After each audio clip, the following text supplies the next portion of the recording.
In the headlines, FCDA bulldozes Lugbe market as traders count their losses. Senate in a rowdy session as they defer screening of Festus Keyamo.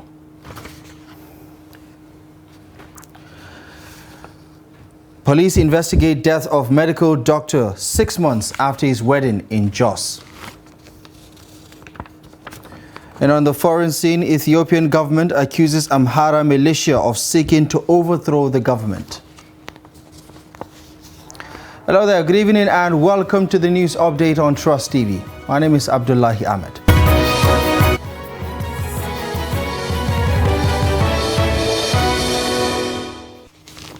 We begin the update in Abuja, where pandemonium ensued on Monday in Lugbe area of the Federal Capital Territory as officials of the FCDA, the Federal Capital Territory Development, stormed the building material market to remove all illegal structures. The FCDA officials, alongside security members, set out to demolish the illegal market, which has thrived over the years. The report. We cannot drag with the government. We are individuals, but the government should come to our aid. If there's anything, our office is over there. We need to be informed in time that something is going to happen. We pray that what has happened is for the best. Wood, ties, a lot of things. So they bring it in trailers, in pickups, in diners. So those motor cannot enter that environment. As I'm talking to you, if you go there, you see a kind of water flowing. Even ordinary car cannot enter that. For the past 20 years, we have been here. If the government wants to demolish, at least they should allocate another place for us. We are the ones building Abuja. I'm inviting you to visit this place on Sunday. You will see how busy this place will be. Enter the market, you will see the amount of machine in the market. Because we take supplies to every part of the city, be it stone and everything. If we don't have where to stay, where will the builders get their supplies from? The government should please have mercy on us. We have not been informed of this demolition. We are all Nigerians and this is our country. FCTA's Director, OD Development Control, Mukhtar Galadima, speaks on the exercise. It's an ongoing exercise of the city cleaning as well as removals of illegal structures and shanties.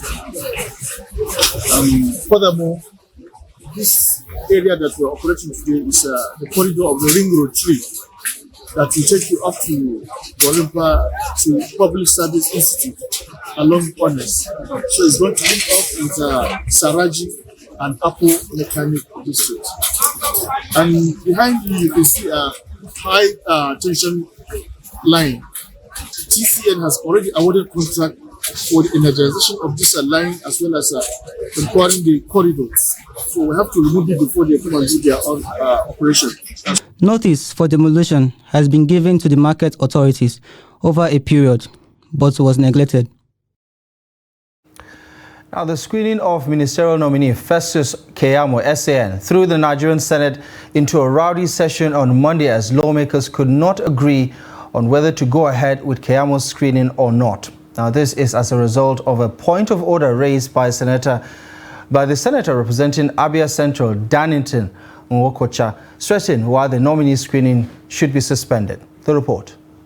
Citing Section 88B of the 1999 Constitution as amended, Nwokocha mentioned that Keyamo had in their last administration refused to appear before the Senate to explain how the 52 billion appropriated for Nigerians was spent. He reminded his colleagues that Keyamo refused to answer the formula used in sharing the 52 billion at 20,000 each for beneficiaries. An agitated Nwokocha had accused Keyamo of disrespecting the 9th National Assembly and accusing the last assembly of being corrupt. And I'm happy the way the president has sent so many people, great people here. We have questioned them, passed through the screening, wonderful people, and we're ready. As much as they are ready to work with the system, we are ready to clear them. Senate President Godswill Akpabio thereafter subjected the motion to a voice note, but the lawmakers were divided on the matter. Though a motion was moved and seconded, the senators could not reach a conclusion, forcing the Senate President Godswill Akpabio to ask that they go into a closed-door section for further deliberations. That I do support that this nominee should be stepped down pending when he decides that the National Assembly has that right to inquire into the workings of a minister and his ministry. Those who are in support of this closed session as moved say aye. Those who are against say nay. The ayes have it. Keyamo was a former Minister of State for Labor and Productivity under the then administration of ex-President Muhammadu Buhari. Now, Nigeria's President Bola Ahmed Tinubu and the Chairman of the Authority of Heads of State and Government of the Economic Community of West African States, ECOWAS, has convened another extraordinary summit of the authority on the political situation in Niger Republic. The summit will hold in Abuja on Thursday, August 10, 2023. At the summit, the ECOWAS leadership will be considering and discussing the political situation and recent developments in Niger Republic with a view to finding the best approach to handle the crisis. Now, troops of Operation Hadarin Daji have neutralized scores of suspected terrorists in Katsina, Kebbi, Sokoto and Zamfara State in northwest Nigeria. Also, the troops arrested 2 suspected terrorists at Gundumi and Jigane villages of Gwadaba local government area of Sokoto State during a routine patrol in the troubled villages. In another development, the troops also in Zamfara State, while responding to a distress call about suspected terrorist activities along the Safi Gusau highway between Tazami and Tabani villages under Bungudu local government area of the state, forced the terrorists to flee and abandon their kidnapped victims. A similar incident was recorded when troops of Forward Operation Base Garing Hausawa forced terrorists in Madobia village in Danko Wasagu local government area of Kebbi State to abandon their kidnapped victims and flee. In Sokoto State, troops of Special Forces, while on routine patrol along Gundumi and Marnona roads, neutralized the suspected terrorists, while others escaped with gunshot wounds. Items recovered at the scene include 1 AK-47 rifle and 1 AK-47 magazine loaded with 7.62 special ammunition rounds. Now, a soldier has shot and killed a senior officer at a checkpoint in Yola, Adamawa State. According to reports, the soldier was enforcing the curfew imposed by the Adamawa State government. The female soldier, identified as Lance Corporal Inkiru, reportedly shot and killed a captain who attempted to intervene in an altercation involving the suspect and civilians at a fire service runabout in Yola, the Adamawa State capital. The suspect was reportedly adamant about denying passage for motorists, including workers on essential duty returning home during curfew hours. The victim was confirmed dead at the Federal Medical Center, Yola, while the suspect has since been detained. To Plateau State now, where police have begun an investigation to unravel the circumstances behind the mysterious death of a medical doctor working with the University of Jos Teaching Hospital. Trust TV's Ado Musa reports that the doctor died just 6 weeks after his wedding. The report. Unaware that his dead body was laying close to them, the family of the deceased were busy wondering what could have happened to their breadwinner, delaying his return home after the day's work. Let Dr. Silas die 6 weeks after his wedding, and the cause of his death is still mysterious, as residents of the apartment, who are now in the police custody, said the deceased came to their house around 4 a.m. after returning from the work, but could not explain how he died. The wife of the deceased, Dina Sadmak, says her husband left home on Tuesday night for the hospital, and that was the last she has seen of him. My mind was telling me, follow him. So I said, no, why will you follow him when he's going to work? So I was watching the way they were walking, him and his niece and nephew, walking till they reached the other shop, and I said, okay. Now I remember he wanted to buy something for them. So he came back home. She says she will live to remember her husband for many things. I don't have anybody that I think I love in my entire life the way I love him. I love him the way Christ loved the church. And I'll continue to love him. With 6 weeks after their wedding, the wife said she would have loved to have children with her husband before his death. Last week, Saturday, he took me to College of Nursing. I'm a journalist. But he said he wanted me to go to medical line. Asked me to buy the phone. I submitted. He has been following up. And he took me to the school. The mother of the deceased, Lillian Gideon, also shares her grief over the demise of her son. He is my only son. And I remember all the promises he gave unto me. Mommy, don't worry. I'm going to do this, I'm going to do that. I say, what happened? That this promising child would just go like that. Although the occupants of the house where Dr. Silas' body was found dead were arrested, the cause of the death of the young doctor is still mysterious. Ado Musa, Trust TV News, Jos. A really sad and unfortunate development there. Well, the police in Katsina State have rescued 5 victims from their abductors. The victims, comprising of 3 married women, a child, alongside a man, were kidnapped by suspected terrorists at Sabongida village, Malumfashi local government area of the state. The spokesperson of the police, ASP Abubakar Sadiq, in a statement released on Monday, says the police received information that terrorists were shooting sporadically during the attack in Sabongida village in Malumfashi local government area of the state, and kidnapped about 5 people, and were moving towards Kankara local government area. He said upon receiving the report, the DPO in Kankara mobilized his men to the scene where they engaged the suspected terrorists in a fierce gun battle and successfully rescued all victims unhurt. He maintained that efforts are on top gear with a view to arresting the fleeing suspect as investigations continue. And in Delta States, residents have deferred on the custom largely in the East, which forbids a female child from a family inheritance. In this report, Jonathan Awanye examines the rights of female children to inheritance. His report. Even though the Supreme Court had long laid to rest the eligibility of female offspring to partake in the sharing of their family property in a landmark judgment, to some residents of Delta State, women should not be given the same rights of inheritance as their male counterparts. They argue that it is not ideal for women, particularly the married ones, to come back to share her father's property with the sons. And have equal rights. Is traditionally, it differs from one tradition to another. And in our tradition here, the man have more right on the property than the woman. It's not an equal sharing, because the man bear the name of the father, while the woman grow up and go to marry.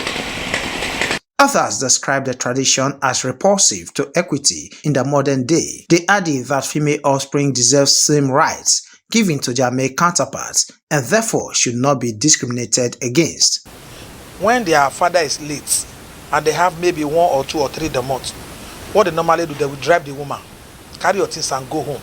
But some women, they will tell you that nothing like that. You cannot drive me because me and my husband, we are the one who built this house. You have no right to drive me. And the children will now come up. You cannot drive my mother because your mother, they pay the birth price of your mother, and my mother, they pay my mother's birth price. You have no right to drive my mother. So whatever they are going to share, they must share it your children.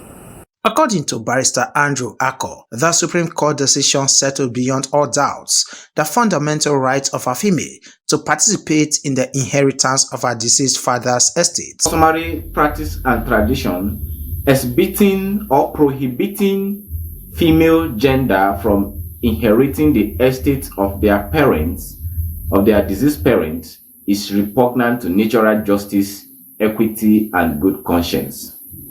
And such custom and tradition also is against the spirit of Section 42 of the 1999 Constitution of Federal Republic of Nigeria, which prohibits gender discrimination.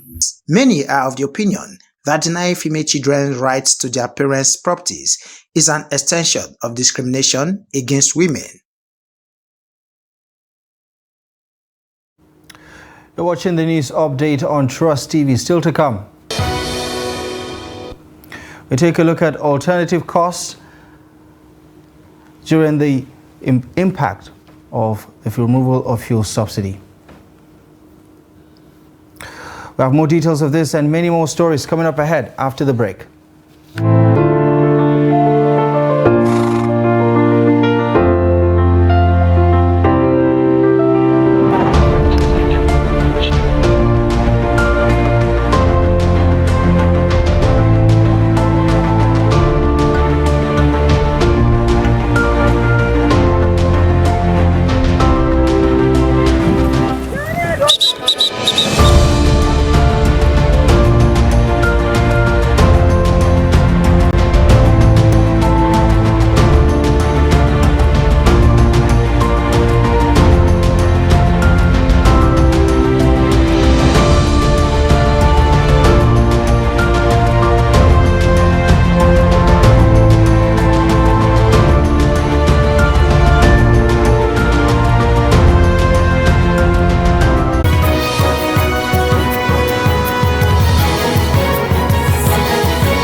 Welcome back to the news and thank you very much for staying with us. Here's a quick recap of our top stories at this hour.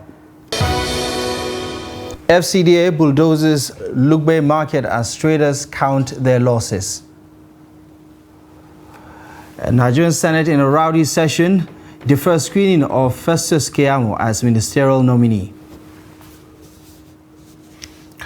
Moving on, Delta State government has begun opening up major canals in the state as part of measures to ensure free flow of water to existing rivers and prevent flooding in major cities across the state. Now, this is coming after the prediction of heavy flooding, particularly in some coastal states across Nigeria by the Nigeria Meteorological Agency. The Director General, Special Duties, Government House, Asaba, Frank Omare, who monitored the clearing of the canals, which started from Efurong in Ovwe local government area of the state down to Warri South local government area of Delta State, stressed that the state government is determined to do the right thing. Omare told journalists in Warri that the Governor Sharif Oborivori was determined to do everything within his powers to ensure that flooding disasters become a thing of the past in the state. Now, Nigerians have adopted the concept of working from home as a measure to cut transportation expenses in light of rising fuel prices occasioned by the removal of fuel subsidy. Statistics suggest that 12.7% of full-time employees now work from home. Some Nigerian workers are choosing to work from home to cope with the current economic realities in the country. The report. To get to their workplaces, some workers spend as much as 1,000 naira on transport fare daily.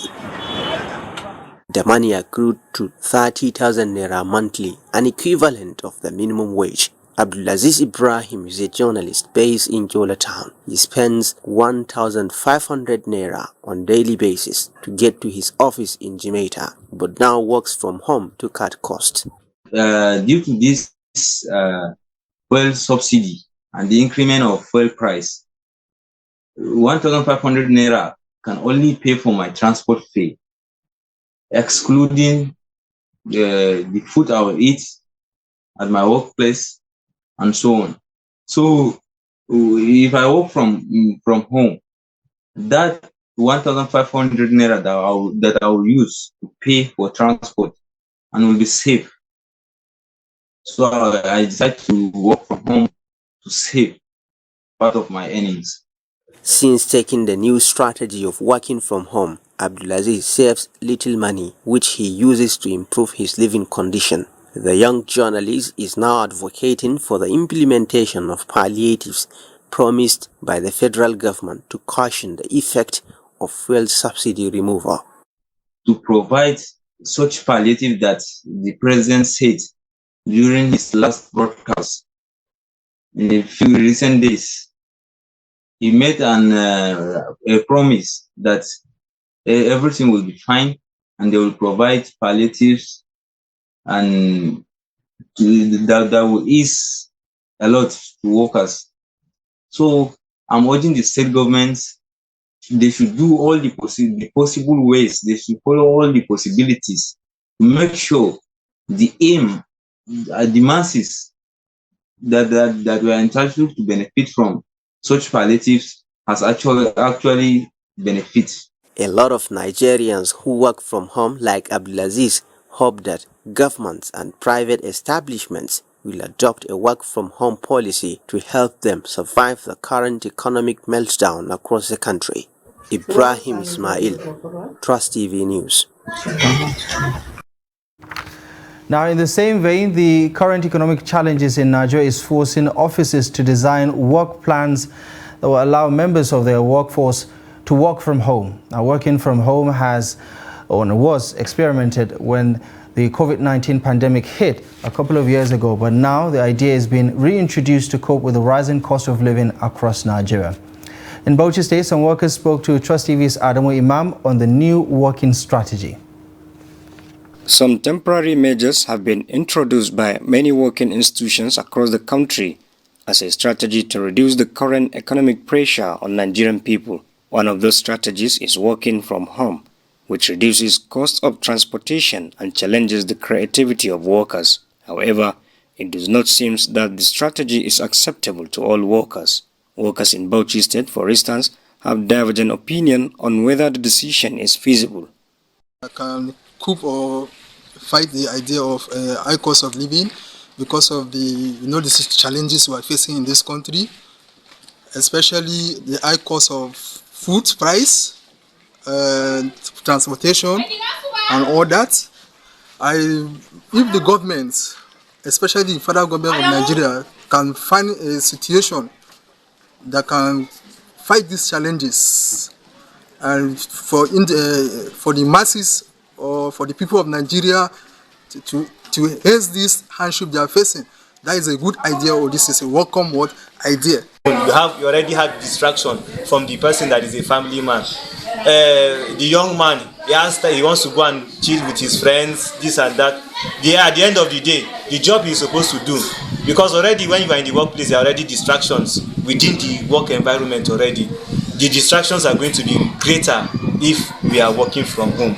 So advisably, let's just continue to work in the office. I know a lot of people might not like the statements that we should not work from home, but for the system to grow, definitely we have to work from the workplace. For worker to go to office for only 3 days, it will delay our activities that we have in the office. But what I see here is that if they will reduce it, let it be 2 people in one position of working, so that if one person is at home, one person is there. If another person is there, another person is at home. This worker believes optimal results may not be achieved as a result of distraction while working from home. He believes other social conflicts may arise, which may impact negatively on productivity. The way we have been programmed, it is that when you come to the office, you are doing office work. When you are at home, you are doing things you are supposed to do at home. So for me, it is not going to be good for the system. But if they want to do it, I think the worker is going to be the one to enjoy, because you spend less days at work and more days at home. Rather than adopt this alternative, the workers believe government should put more efforts into providing palliatives, which, if they reach the common man, will reduce the impact of hardship on the people. Adamu Imam, Trust TV News, Bauchi. And on the international scene, a senior Ethiopian government official is accusing militiamen in the Amhara region of seeking to overthrow the regional and federal governments following days of fighting that led authorities to declare a state of emergency. Clashes between Fano militiamen and the Ethiopian National Defense Forces continued over the weekend as residents of Gondar, Amhara's second biggest city, say the heavy weapons fire that began on Sunday could be heard into Monday morning. The conflict has quickly become Ethiopia's most serious security crisis since a 2-year civil war in the Tigray region, which neighbors Amhara ended in November last year. Tegensin Tirune, the Director General of Ethiopia's National Intelligence Service, who was appointed to oversee enforcement of the state of emergency, acknowledges that the militia fighters had taken over some towns and districts. The state of emergency declaration gives the security services the power to impose curfews, restrict movement, ban carrying of guns and sharp objects, as well as banning public gatherings and making arrests and conducting searches without warrants. Well, that's the update at this hour. Thank you most kindly for joining us. Feel free to follow us across our social media platforms.